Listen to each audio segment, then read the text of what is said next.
Chega. Boa noite a todas e todas. Eu vou pedir licença para falar de pé. Já passei o dia sentado, né? Então chega uma hora que é bom a gente se mexer, mas que está um pouco frio, né? Até pedi uma blusa emprestada aqui que eu não estava aguentando. Bom, meu nome é Paulo, sou diretor do sindicato, do STU. Nosso sindicato é o sindicato que constrói a Intersindical. Queria primeiro saudar o pessoal da mesa aqui. Eu anotei, assim como a Patrícia, né? Eu fiz minhas anotações, só que eu não enxergo muito bem à noite. Então, eu peço que vocês tenham um pouco de paciência comigo, né? O Lucas, a Patrícia, o Boris, né? Agradecer o Caixa pelo convite aqui na figura do Fabiano, né? O Pablito, companheiro aí já de muitas lutas aí. Primeiro, assim, a satisfação de estar debatendo a greve das federais, ela é especialmente grande, porque é uma greve que eles estão conseguindo fazer um esforço de abafamento na mídia que é impressionante. Você lê jornal, site, né? Mesmo aqueles que às vezes colocam umas notinhas escondidas ali, nada. Para não dizer que não tem nada, hoje eu vi uma matéria na Folha que falava sobre a greve, mas assim, a greve estava no corpo do texto. O título é que a Dilma falou que vai dar um aumento ano que vem. Que ela só vai anunciar quando acabar a greve. Então, quando vocês acabarem a greve, ela vai dizer qual é o aumento. E só não falou por culpa de vocês mesmo que estão em greve, né? É um absurdo sem tamanho. Mas é só dessa forma subreptícia que a greve está aparecendo, né? Na grande mídia, né? Por isso que muitas vezes, talvez para a gente aqui, numa cidade onde não tem universidade federal, ou em um estado onde o peso das federais é bem menor do que nos outros, né, dentro do sistema de ensino, só isso já é uma grande satisfação de estar vendo uma expressão dessa greve muito importante aqui na nossa universidade. Primeiramente, né, eu fiz anotação, mas eu não vou enxergar, então eu acho que eu vou ter que ignorar mesmo, né? Tem uma coisa que portanto, nem vou começar do começo, começar do meio, porque tem algumas coisas que me impressionaram um pouco, né? O Boris falou do orçamento da Unifesp, né? Que é cerca de 500 milhões ao ano, não é isso? Pois é, nesse momento agora, a reitoria da Unicamp está tentando torrar, e é torrar mesmo, 150 milhões de reais, 30% do orçamento anual da Unifesp, para comprar um terreninho aqui do lado. Não um terreninho, é um terreno gigantesco.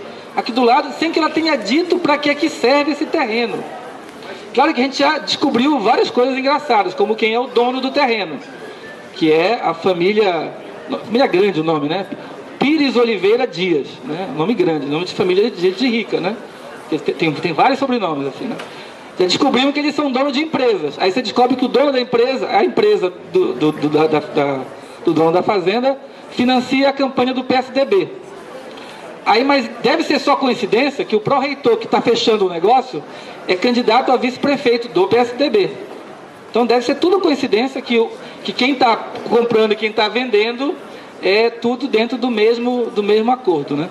Aliás, o corretor que vai ganhar 9 milhões nessa brincadeira também financia a campanha do PSDB. Mas deve ser tudo coincidência isso, porque são todos muito probos aqui na Unicamp.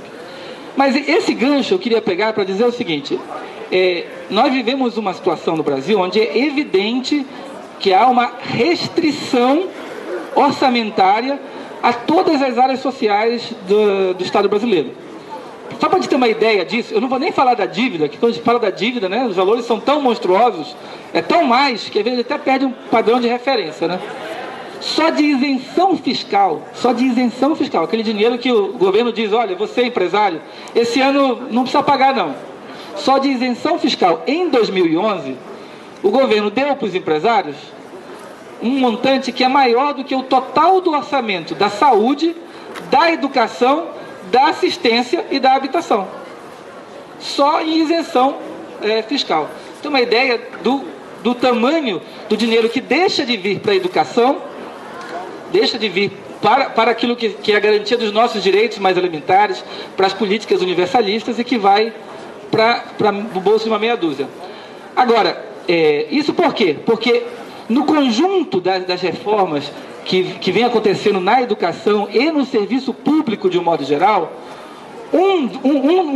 uma das determinantes, sem dúvida, é o corte de verba, é gastar menos para poder pagar dívida. Isso daí não é novidade, né? Todo mundo sabe disso, não preciso nem entrar muito nisso. Mas não é a única determinante fazer com que tenha menos gasto público com os nossos direitos, com os direitos sociais. Não é apenas isso. Tem outras variantes que também estão relacionadas com isso, e vai chegar no meu exemplo inicial. Uma delas é readequar todo o serviço público existente às novas necessidades do capital.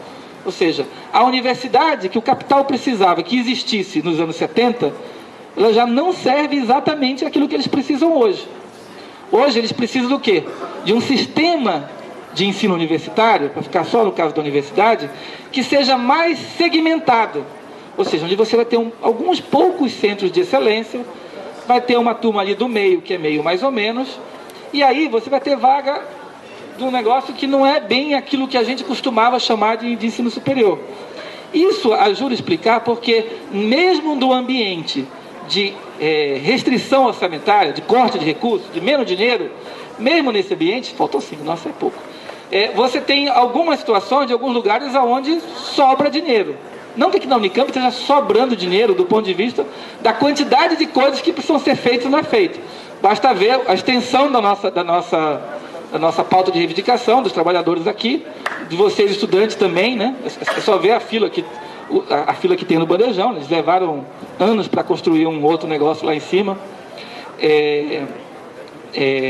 Mas apesar de ter isso, você tem alguns lugares, algumas universidades que concentram desproporcionalmente o recurso, e dentro dessas universidades, alguns setores, alguns departamentos, alguns centros de pesquisa, onde você tem uma distribuição de recursos que beira o desperdício mesmo. Isso aqui na universidade aqui na Unicamp é evidente, e certeza que na USP é uma situação talvez até um pouquinho pior que isso. E isso, evidentemente, só é sustentado por uma estrutura que seja extremamente antidemocrática. Porque mesmo entre docentes, se for fazer um debate minimamente, mesmo que não convide a gente, funcionário e estudante, só entre docentes, um debate minimamente democrático sobre o recurso da universidade, já vai acontecer rebuliços aí. É por isso que é uma estrutura, inclusive de poder, que exclui os estudantes, porque a participação, o peso em qualquer colegiado ou nos processos de escolha dos dirigentes beiro nulo, praticamente exclui os trabalhadores, onde tem um peso que é desse tamaninho, e mesmo entre docentes, você tem diferenças muito importantes entre determinadas faculdades, determinados institutos e entre determinadas categorias, né? Com um peso muito, muito, muito desproporcionalmente grande dos professores titulares. Por isso que a luta que a gente faz pela democratização da universidade é fundamental. É fundamental. E veja, eu estou falando apenas da democratização das suas estruturas, né? Não estou nem falando da democratização das práticas efetivas, que é um outro ponto que acho que daqui a pouco a gente precisa chegar. Porque eu queria voltar um pouco antes, na verdade, né? Porque a gente falou estava falando das determinações que influenciam nas mudanças que vêm acontecendo na universidade, e não só na universidade, é no serviço público de modo geral, né? Para quem não sei se tem alguém estudante da área da saúde aqui, na área da saúde o negócio talvez seja até um pouquinho mais bárbaro, assim, o processo de privatização avançado. Por quê? Porque um dos outros determinantes dessas mudanças que ocorrem está relacionado com o quê? Com a necessidade de se criar mercados.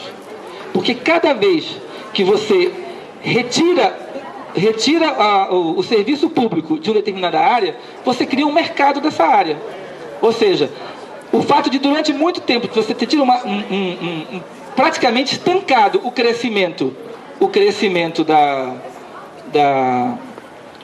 das vagas no ensino superior, fez com que o quê?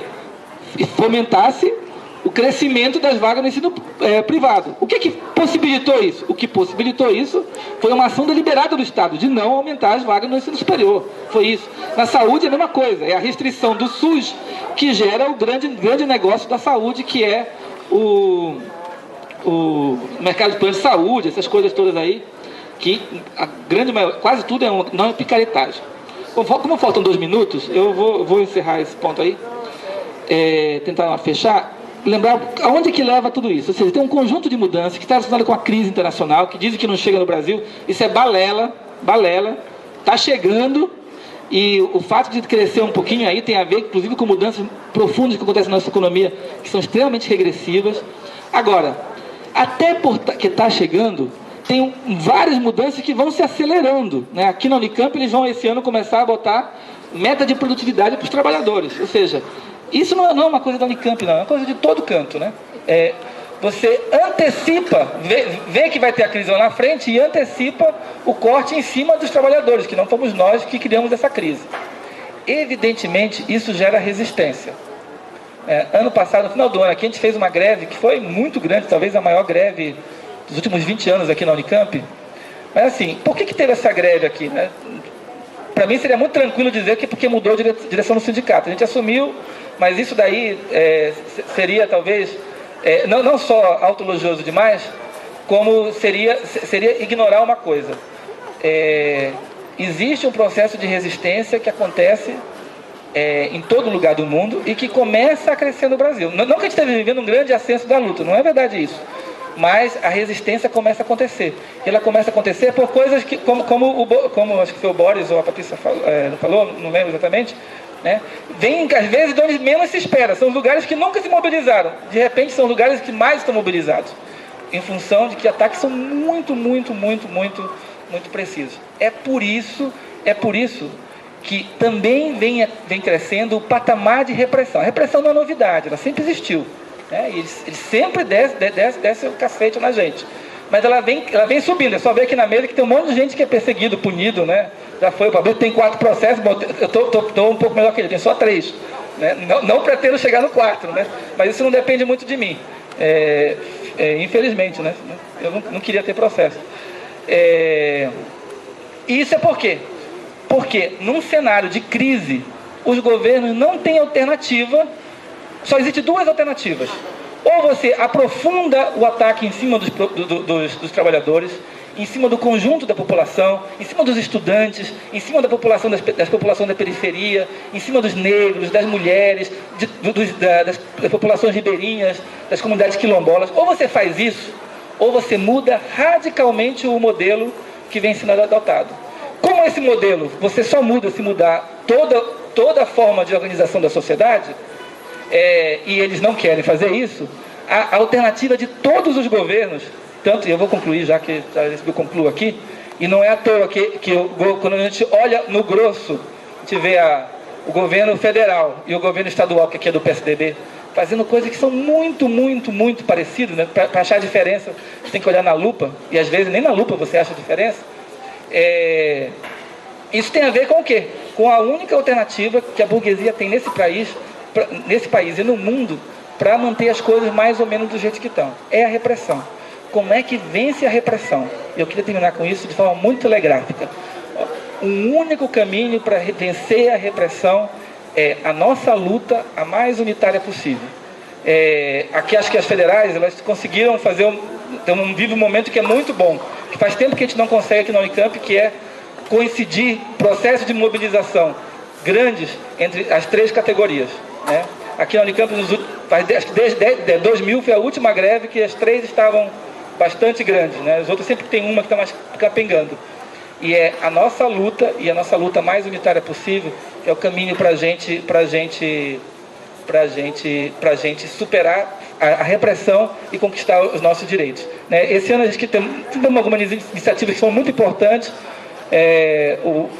Fizemos um ato esse ano, em maio, lá na USP, por democracia e por assistência estudantil, que foi muito importante, tem inclusive uma participação muito boa dos estudantes aqui da Unicamp, e esse é o caminho, né? Fora desse, não tem caminho. Fora desse, a gente reclamar com a parede, achar que está ruim e ser cada vez mais massacrado, e a geração que está aqui, né, eu incluso, é a geração que se não luta, não vai ter aposentadoria para começo de conversa, e é isso que está colocado para a gente aí. Muito obrigado, desculpa ter passado o tempo.